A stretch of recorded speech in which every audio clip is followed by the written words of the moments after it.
Ime Udoka wants the Boston Celtics to be road warriors. Plus, Marcus Smart maybe not running quite as much point as we thought. And how many triple doubles will Jayson Tatum get this year? It's all right now on the Locked On Celtics podcast. I'm so hyped right now.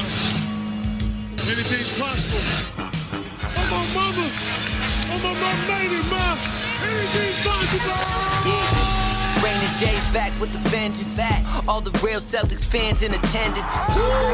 This the truth like 34. This like walking in the garden when you hear the roars. The crowd goes crazy. Most in-depth coverage on the daily. Mainly podcast royalty, the content kings. When you talking about the franchise with 17 rings. Focus like Danny at the deadline. Global, but it got a local feel like the red line, the blue line, the green line. Play it in between time. I'ma throw my C's jersey on in the meantime and press play. When the F's done, I can't wait until the next day. Trying to stay in tune with the C's, this the best way. Melly. Hey there, thank you for making the Locked On Celtics podcast your first listen every single day, Monday through Friday. I'm here for you daily, so I appreciate you making this your first stop in your podcast journey. Locked On Celtics, free, available on all platforms, including YouTube, every episode at LockedOnCeltics.com. I'm John Karalis. I cover the team for the Boston Sports Journal. I've written a book called The Boston Celtics All-Time All-Stars, and like I said, I host this show Monday through Friday. So today, as the Celtics travel to Florida and have an off day, I figure I'll just kick around some of the other topics that have been floating around. First, the Celtics on this road trip really begin a long stretch on the road. This is going to be a kind of early defining stretch for this team. So I'll get that in the first segment here. In the second segment, it struck me that maybe Marcus Smart isn't going to be running quite as much point guard, like full-time point guard, as we thought. So I'll get into that little bit of a breakdown. And then in the third segment, Jayson Tatum triple-double watch.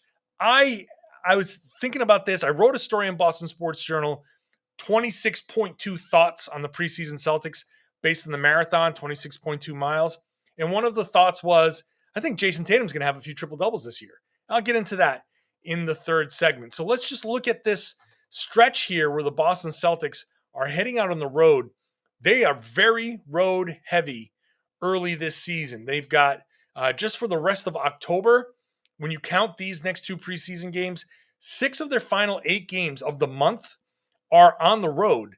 And then November, they come home, and then it's a 3-game and 4-night stretch. Orlando, Miami back-to-back, and then a trip to Dallas. That's going to be a tough stretch. The Celtics open up with 7 of 10 regular season games on the road. And this is going to be a tough test. It's kind of like a give and take. There's a the toughness of it is you start on the road and you have to go out and perform in front of hostile crowds.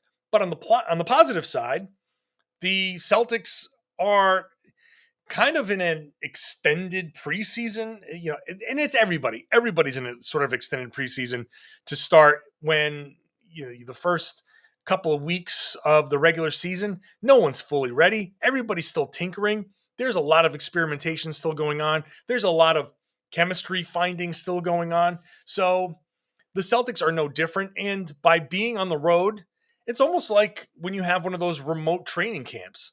The Celtics go to Newport. Sometimes teams go, the Brooklyn Nets went to San Diego. In fact, 3 NBA teams went to San Diego. I think it was the Brooklyn, Denver, and the Clippers all practiced in San Diego for the beginning parts of training camp. So pretty smart move, I think, for if you're gonna go to a place to play basketball, the most beautiful city in America, San Diego, is probably the place to go. But the Celtics can have this opportunity to kind of bond on the road. You're in your hotels. You've limited places to go. It's not like you can go home and retreat into your own little cocoon. This is, the home games are great and you want to be in front of your home crowd, but part of the downside is after practice, after you get your treatment, you go home and you get into your own little cocoon. You people are home, you with your wives or girlfriends or, whomever you have at home, family, and you just kind of go off into your own little world.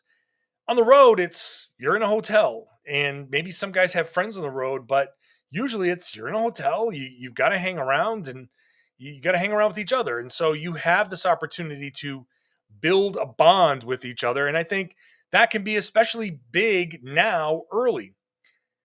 Here's the catch. The non-vaccinated players are not allowed to go to team dinners. They're not allowed to leave their hotel rooms except for team activities like team basketball, go to practice, shoot around, game activities. If you're unvaccinated, you're basically isolated. And so this isn't some political thing about vaccinations or anything like that.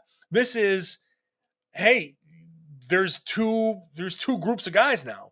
This team can be splintered into unvaccinated guys who have to stay behind and the vaccinated guys who go off and go to the movies, go bowling, go to dinner, whatever the hell it is. And this is the league does this for a reason because they want everybody to be vaccinated.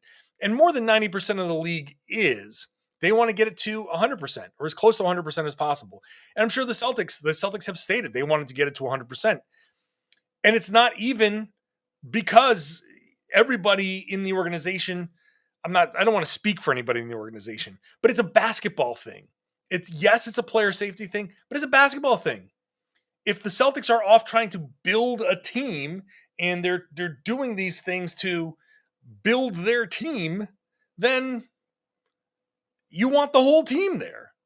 So, like it or not, these are the rules. And one of the challenges that the Celtics are going to face is how do you get those guys to be part of the team on the road? It's really, really important early on. And if somebody like Josh Richardson or somebody else that's playing big minutes and is expected to be a big part of the team, if he's not going to do this and he's going to be isolated in the hotel, then that puts him a little bit behind. It just does. So again, not some political statement, not whatever. People really, when they hear vaccinations, they really want to dig in and turn this into a super crazy political thing. The rules are the rules in the NBA, and this is, from a pure basketball perspective, this is going to be an issue. As the Celtics hit this road trip, they're in Orlando, they play on Wednesday, they play in Miami on Friday. This is important for them to build this team. They want to build this chemistry. They want to build this bond. You want everybody there. Ime Udoka has said, this is a quote from Ime, I think being a road warrior, having that mentality, we're looking forward to playing on the road. It's only benefiting our young guys. We've got veteran guys as well who have been in every situation. So I look at it as a benefit to get out early and play well on the road. He wants his team to be battle tested, road tested. He said, and I love what he said because I've said this on the podcast many times. When I was playing, I loved road games. I love playing on the road. Because to me, as much as you love being in front of a home crowd and you have this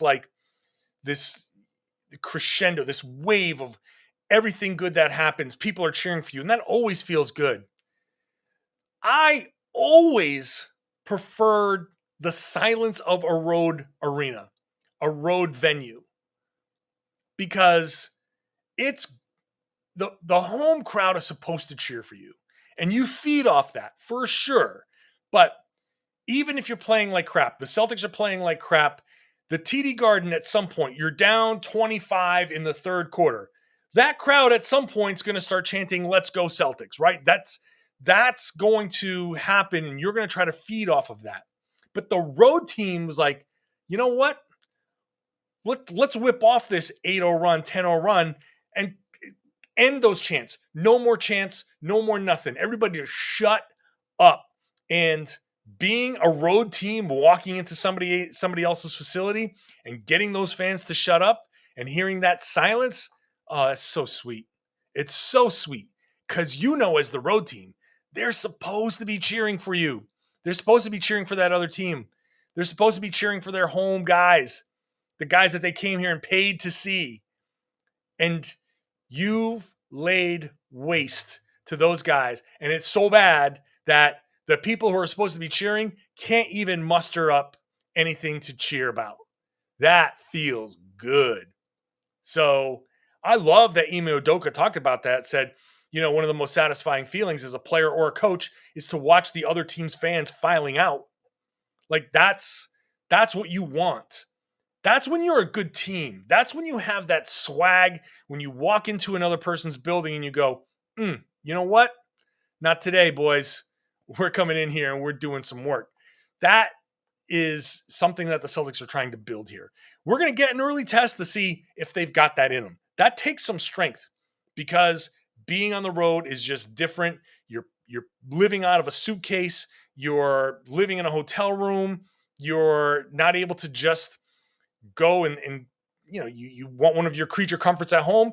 That's just not there. And, it's just not the same. You get tired.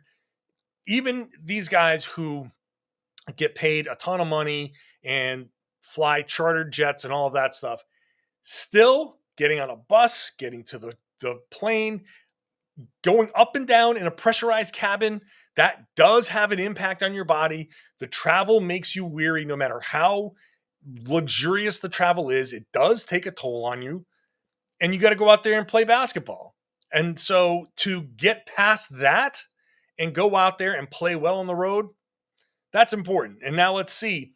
Big early test. And it starts on Wednesday where the Celtics go to Orlando and have to perform on the road. They know what's coming up. They know they've got a lot of road games coming up. Let's see how they can adjust and whether they can respond. Because I think if they can respond early and get out to a good early start to the season, obviously it's early and things can change, but I think that's going to be a really good sign. All right, up next, talking about Marcus Smart, the point guard, and really how much point guard is he going to play? I'm going to talk about that next after I talk to you about Sleeper. In 2018, these guys decided, you know what, fantasy basketball is broken. We are going to fix it. So Sleeper created this game called Game Picks. And so in Game Pick, you don't have to go up against a team owner, fantasy team owner that has guys playing extra games that week, a big packed schedule. So they're just compiling stats. You can't compete against them. Every owner picks a single game per week for each starter that counts towards their final score, which means 4 games, you got Jaylen Brown, you got to pick the game you think he does the best in. Strategy, you got to think, you got to play, you got to know basketball. You can't just compile stats. So the busy work is out. All of that other stuff is out. You pick the matchups based on a number of factors. So whether you prefer to redraft, a keeper, a dynasty, Game Picks has you covered. I know everybody's doing their fantasy basketball drafts soon. Don't bother with the traditional one. Download the Sleeper app. Start a league with your friends today with Game Picks, and you will not be disappointed. Thank you, as always, for making Locked On Celtics your first listen every day. Going to talk a little bit about Jayson Tatum's triple-doubles coming up in just a few minutes. Why don't you make your second listen the Locked On Red Sox podcast? The Red Sox have advanced to the American League Championship Series. They dispatched the Tampa Bay Rays and are moving on. Locked On Red Sox going to be popping. So check out Locked On Red Sox. If you're a Red Sox fan, hey, if you're a Rays fan, if you're a fan of any other baseball team, football, there's a Locked On for you. Okay, Marcus Smart is the full-time starting point guard. And I did like how much he improved from game 1 to game 2. I thought he was much more in control against Toronto versus Orlando. I think the just general kind of speed of the game against Orlando worked against Marcus Smart. Everything settled down a little bit, and so did Marcus. He made a good adjustment that in the third quarter led to 5 assists. He had only just 2 turnovers, and I will tell you that on Tuesday on Boston Sports Journal, I broke down the 14 of the 23 Celtics turnovers that were committed by the regulars. I didn't go into the fourth quarter turnovers or anything like that, or the late third quarter turnovers by like Jabari Parker. I stuck with the main guys. Video breakdown all on Boston Sports Journal on Tuesday. I think it's going to post Tuesday morning or maybe around lunchtime. So, but Smart only had a couple of turnovers. One was a travel, a play that was maybe a little bit out of control. Another one, miscommunication with Josh Richardson. So not too bad. I thought he did a pretty decent job. But when we look at Marcus Smart playing point guard, it really struck me as I thought about it. He's not going to be a traditional full-time point guard. You're going to start off with Marcus Smart. You win the jump ball, he gets the ball, you run a set play. But with this focus on getting the ball, moving it, getting it up fast, I think one thing that struck me against Orlando as I was really trying to watch Marcus, the point guard, was a lot of guys, first of all, emphasis on Tatum and Brown crashing the boards. Now, obviously, Jaylen Brown didn't play, but Jayson Tatum crashed the boards, had 9 rebounds in the game. He grab and go. And that's a big emphasis for the Celtics. It's been stated that Udoka wants those big wings to just get it and turn and go, which means Smart's going to be filling lanes.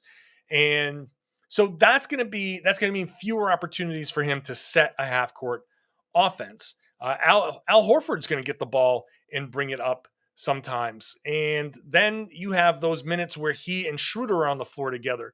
You're going to have a lot of times where he just brings it up, initiates the offense, and dumps it off to Jayson Tatum, and Tatum and Brown do whatever they're going to do.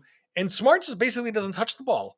Again, all of this is to say that the initial storyline of Marcus Smart, full-time point guard, isn't necessarily going to be, I don't think, from what I've seen, I don't think it's really shaping up to be exactly that.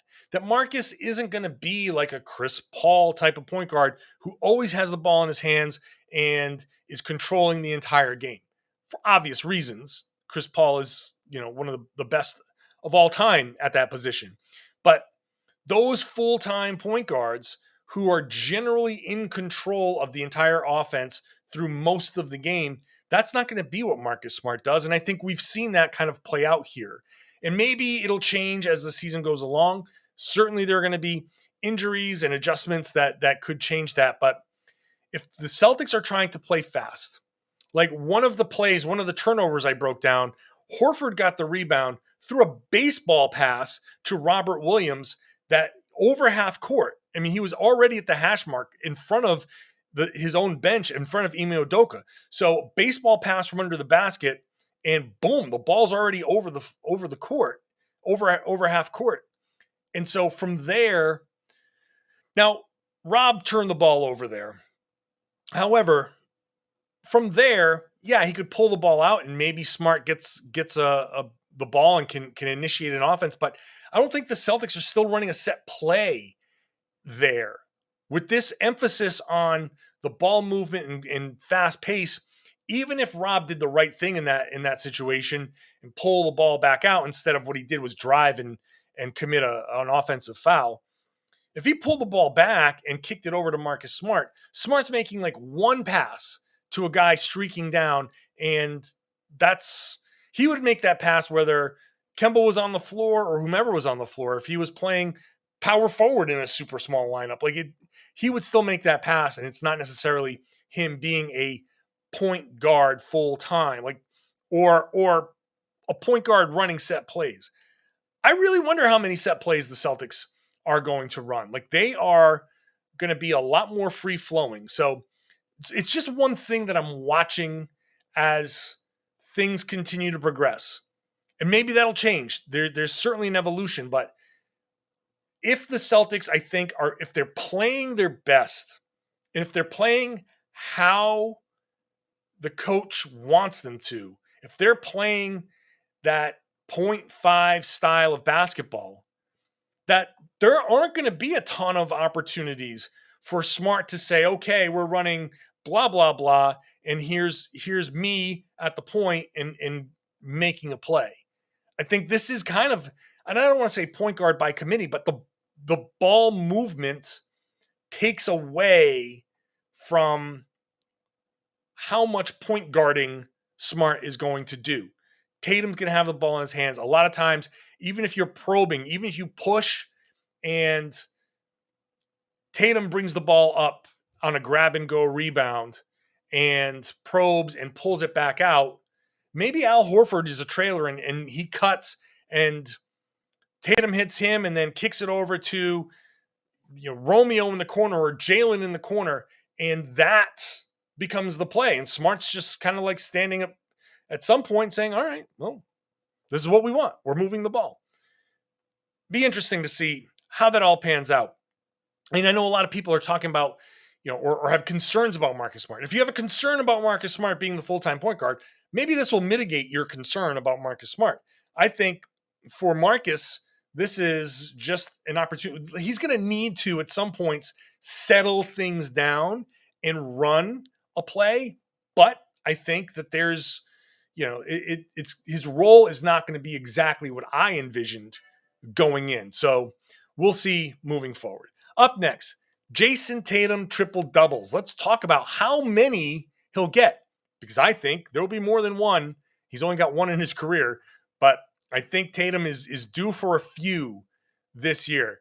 We're going to do that. We're going to talk about that next after I talk about BetOnline, which is back, and obviously football season is here. Football is like gambler's paradise.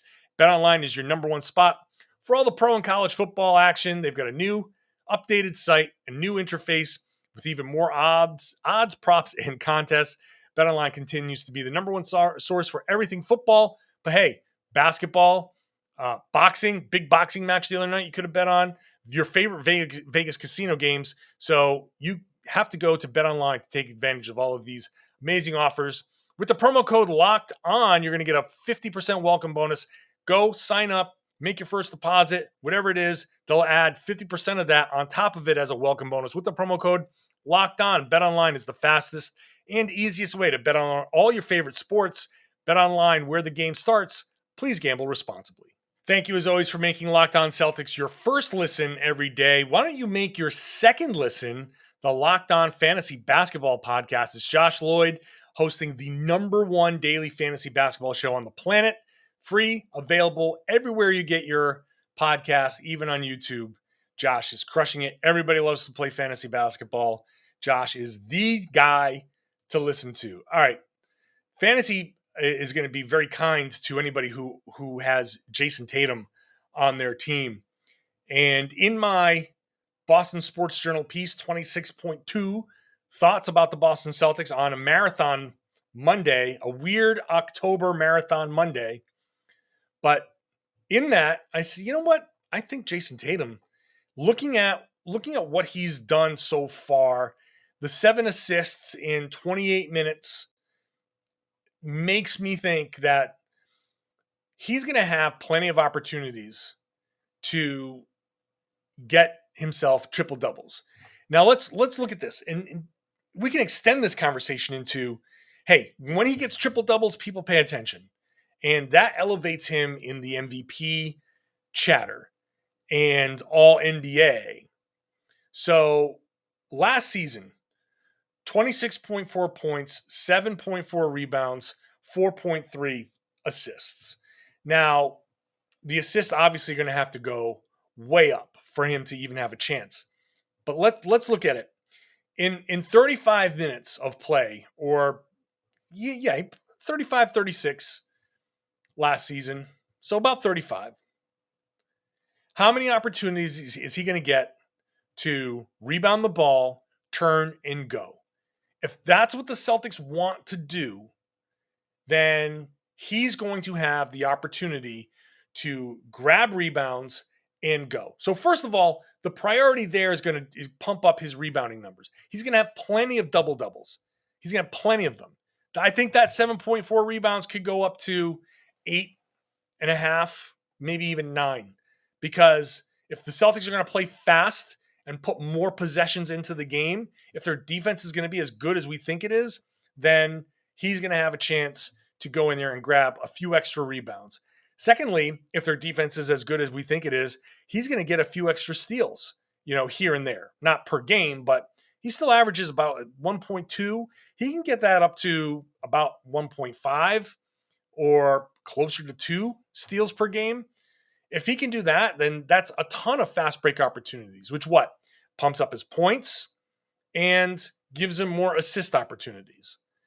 So there will be plenty of games where the grab and go rebounds, the steal, the break, the push ahead is going to get him 3 or 4 easy assists.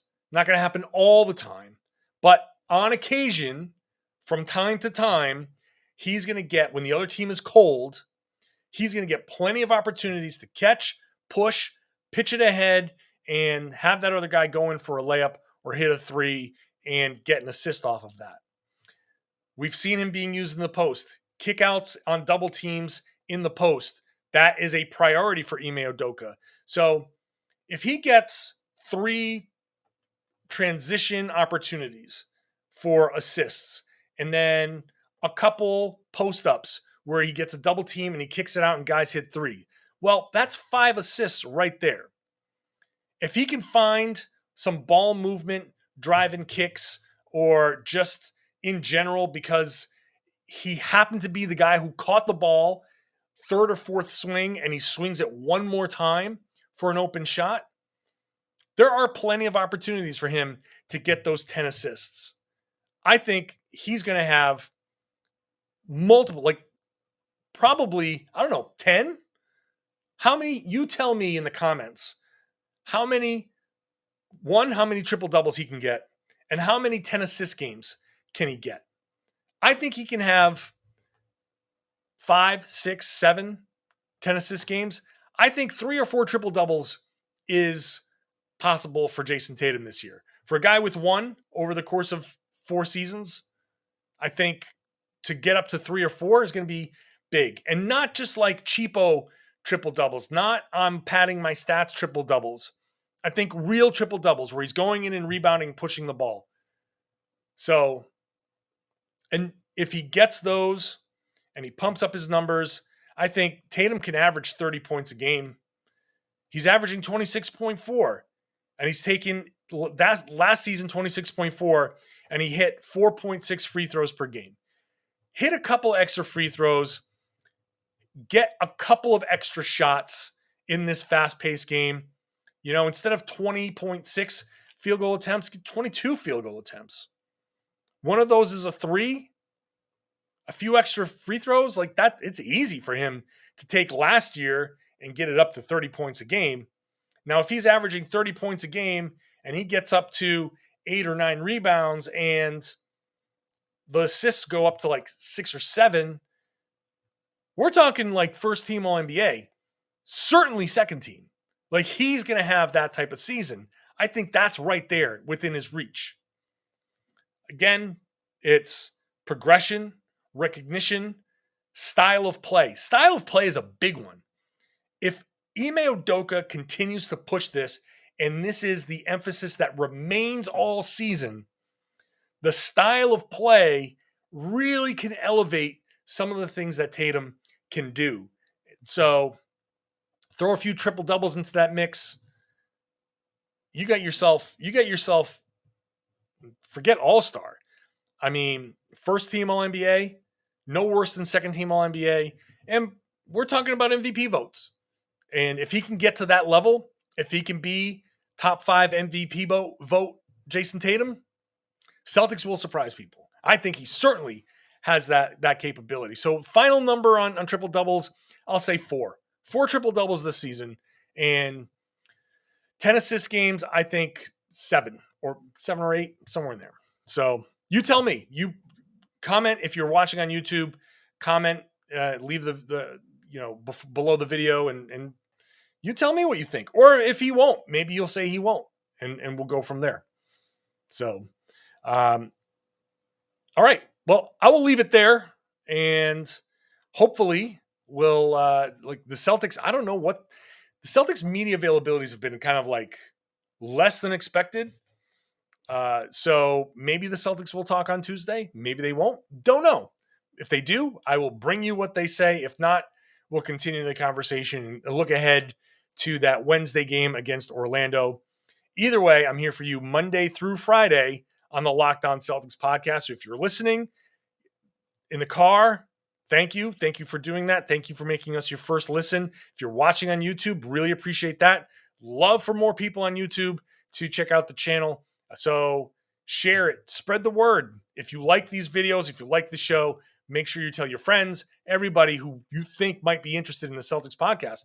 Tell them that they should be listening to the Locked On Celtics podcast here on the Locked On Podcast Network.